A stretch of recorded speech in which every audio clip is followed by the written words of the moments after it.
오늘 우리에게 준 말씀 이사야 1장 21절에서 31절까지의 말씀입니다. 구약성경 969면 이사야 1장 21절에서 31절까지의 말씀 제가 봉독하도록 하겠습니다. 신실하던 성읍이 어찌하여 창기가 되었는고, 정의가 거기에 충만하였고 공의가 그 가운데 거하였더니 이제는 살인자들 뿐이로다. 내 은은 찌꺼기가 되고 내 포도주에는 물이 섞였도다. 내 고관들은 패역하여 도둑과 짝하며 다 뇌물을 사랑하며 예물을 구하며 고아를 위하여 신원하지 아니하며 과부의 성사를 수리하지 아니하는도다. 그러므로 주 만군의 여호와 이스라엘의 전능자가 말씀하시되, 슬프다. 내가 장차 내 대적에게 보응하여 내 마음을 편하게 하겠고 내 원수에게 보복하리라. 내가 또 내 손을 내게 돌려 내 찌꺼기를 잿물로 씻듯이 녹여 청결하게 하며 내 혼잣물을 다 제하여 버리고, 내가 내 재판관들을 처음과 같이 내 모사들을 본래와 같이 회복할 것이라. 그리한 후에야 내가 의의 성읍이라 신실한 고을이라 불리리라 하셨나니, 시온은 정의로 구속함을 받고 그 돌아온 자들은 공의로 구속함을 받으리라. 그러나 패역한 자와 죄인은 함께 패망하고 여호와를 버린 자도 멸망할 것이라. 너희가 기뻐하던 상수리 나무로 말미암아 너희가 부끄러움을 당할 것이요, 너희가 택한 동산으로 말미암아 수치를 당할 것이며, 너희는 잎사귀 마른 상수리 나무 같을 것이요 물 없는 동산 같으리니, 강한 자는 사모라기 같고 그의 행위는 불티 같아서 함께 탈 것이나 끌 사람이 없으리라. 아멘. 하나님께서 이스라엘 백성들에게 가나안 땅을 주셔서 그곳에 살게 하실 때, 그 땅에는 이미 살고 있었던 사람들이 있었죠. 그런데 하나님은 그들을 진멸하여 쫓아내고 그 땅에서 살라고 명령하셨습니다. 그 이유는 이스라엘 백성들이 살 땅이 없기 때문에 버젓이 잘 살고 있는 사람들을 그냥 쫓아보내고 너희가 거기 살아라 라는 의미가 아니고요, 사실은 가나안 사람들의 죄악의 행위가 하나님 보시기에 너무나도 가증했기 때문에 그들에 대한 심판을 의미하기도 했던 것이죠. 그러니까 이스라엘 백성들에게 약속의 땅으로서 가나안 땅이 주어진 것도 맞지만, 사실 그 이면에는 가나안 사람들의, 당시 원주민들의 극악무도한 죄악들, 도저히 하나님이 보시기에 참을 수 없을 만큼 가증스러웠던 죄악들에 대한 심판의 의미도 그 안에 담겨 있다라는 것입니다. 각종 음란과 불의와 탐욕으로 가나안 땅이 심각하게 더러워졌었고, 하나님은 심판의 도구로서 이스라엘 백성들을 사용하셨던 것이죠. 자, 그렇기 때문에 이스라엘 백성들도 가나안 사람들과 똑같은 죄를 지으면 마찬가지로 그 땅에서 추방될 것임을 가나안 땅에 들어가기 이전에 하나님은 벌써 이스라엘 백성들에게 명령하셨었습니다. 신명기 8장 19절에서 20절 보면 이런 구절이 있어요. 내가 만일 내 하나님 여호와를 잊어버리고 다른 신들을 따라 그들을 섬기며 그들에게 절하면 내가 너희에게 증거하노니 너희가 반드시 멸망할 것이라. 여호와께서 너희 앞에서 멸망시키신 민족들 같이 너희도 멸망하리니, 이는 너희가 너희 하나님 여호와의 소리를 청종하지 아니함이니라. 자, 그러니까 이스라엘 백성들을 하나님이 특별히 택하셔서 하나님의 제사장 나라로서 부르신 것은 맞지만, 그들을 위해서 가나안 사람들을 쫓아내셨다라고 말하기보다는 그들에게 약속의 땅을 주시기도 했지만, 사실은 가나안 사람들의 죄악을 심판하시기 위하여 이스라엘을 사용하셨고, 그렇기 때문에 이스라엘 백성들도 이전에 있던 가나안 사람들과 똑같은 죄를 범했을 때는 그들도 같은 방식으로 가나안 땅에서 쫓겨날 수밖에 없다라는 것을 미리 신명기에서 말씀하셨던 것이죠. 그래서 이스라엘 백성들은요, 율법을 가까이 하고 제사를 열심히 드렸습니다. 제의적 규례들을 철저히 지키면서 하나님을 섬겼죠. 그런데 문제는 가나안 땅의 신들도 점차 겸하여 섬겼다는 것입니다. 22절 오늘 본문 보시면, 금이나 은을 정련할 때 표면에 이렇게 뜨는 찌꺼기들은 쓸모가 없고 그냥 걷어내게 되죠. 또 아무리 최고급 포도주라고 할지라도 물이 섞여버리면 그 가치는 떨어질 수밖에 없습니다. 이스라엘 안에 들어온 이 혼합주의가 이스라엘 전체를 부패하게 만들었고, 결국 이스라엘을 하나님으로부터 끊어지게 만든 것이죠. 우리 안에 하나님과 겸하여 섬기고 있는 것은 무엇인지를 돌아보는 이 아침 되기를 소원합니다.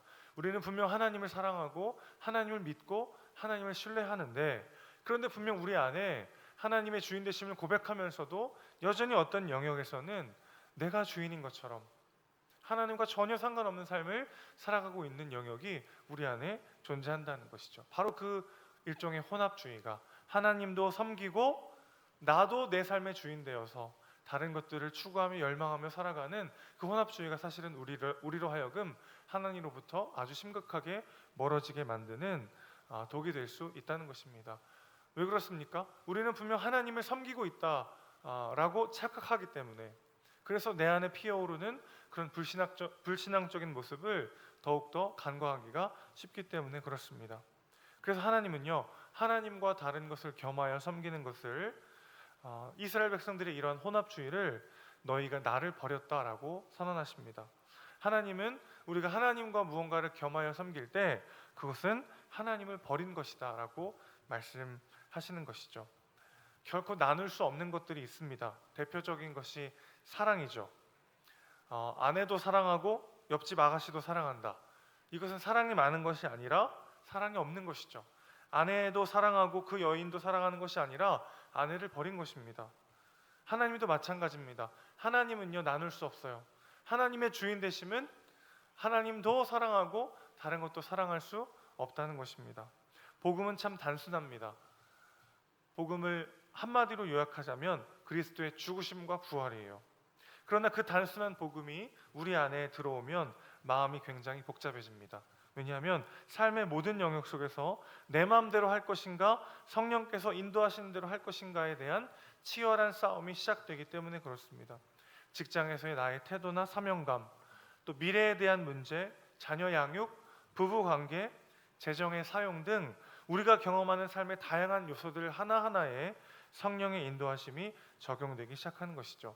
그래서 우리는요, 각각의 영역 속에서 복음을 적용하는 치열한 영적 전투를 치르기보다는 하나님을 어떤 한 영역 속에 제한하고 나머지 부분에서는 여전히 내가 주인 되어서 살아갈 때가 참 많은 것 같습니다. 그럼 어떻게 될까요? 여지없이 우상이 그 자리를 대체하게 되는 거죠. 신실하던 성읍이 창기가 되었다고 하나님은 충격적인 선언을 하십니다.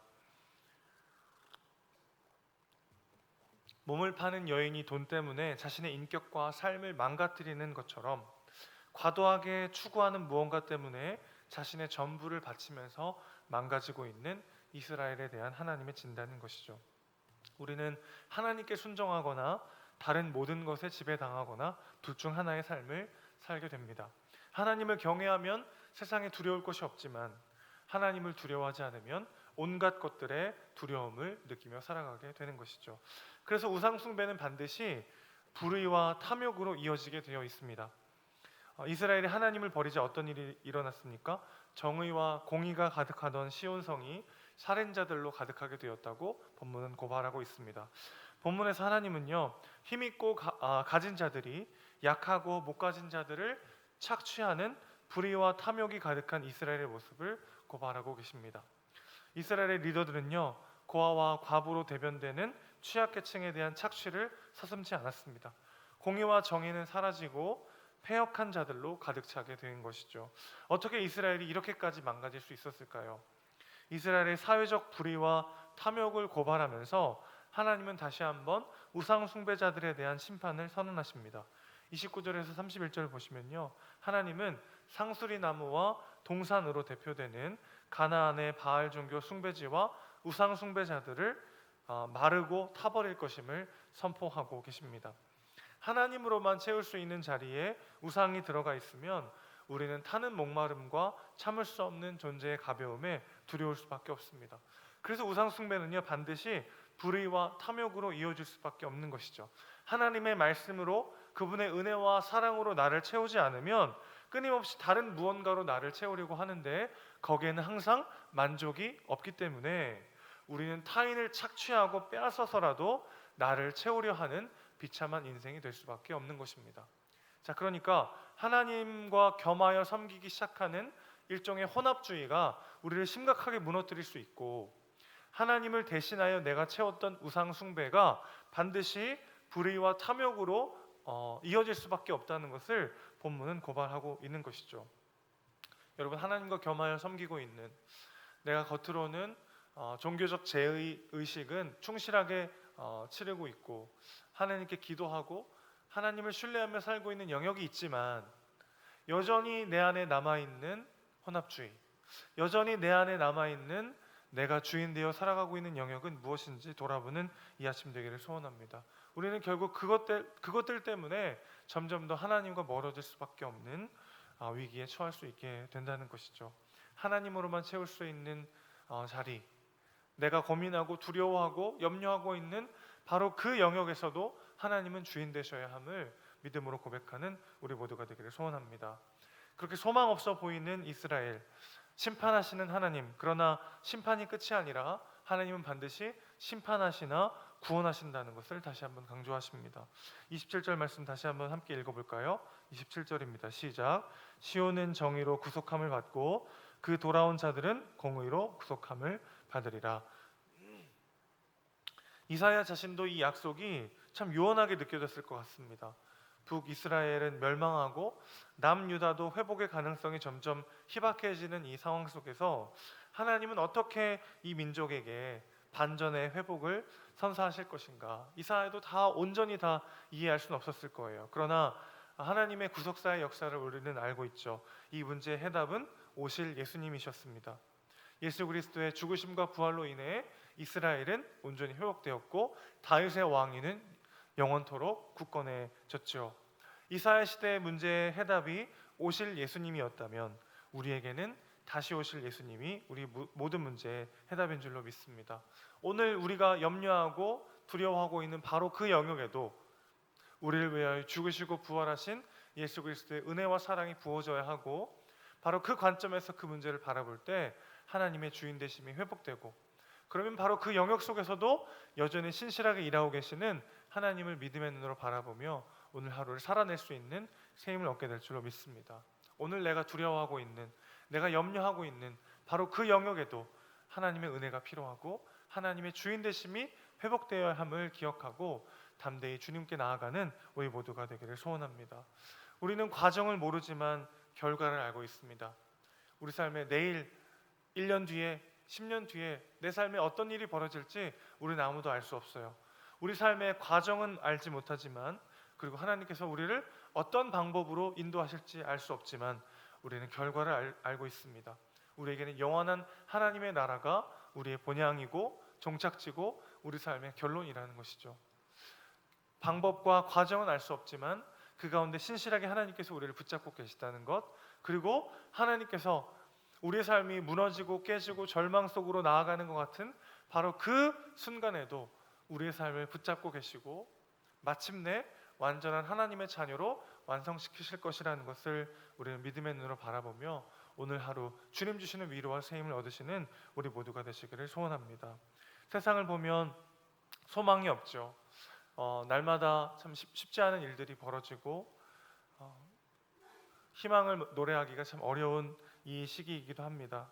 특별히 요즘 충격적인 사건이 있었죠. 인권 변호의 상징과도 같았던 한 정치인이 타인의 인격을 짓밟는 죄를 저질렀다는 의혹에 연루되어서 비참하게 생을 마감하게 되는 것을 보면서 다시 한번 우리는 인간에게 소망이 없다는 것을 깨닫게 됩니다. 정치가 우리를 구원할 수 없죠. 어떤 정치인이 우리를 구원할 수 없습니다. 경제가, 그 무언가가 우리를 진정한 소망과 구원으로 인도할 수 없습니다. 이 절망적인 상황 속에 우리가 소망을 두어야 할 분은 오직 하나님 한 분인 줄로 믿습니다.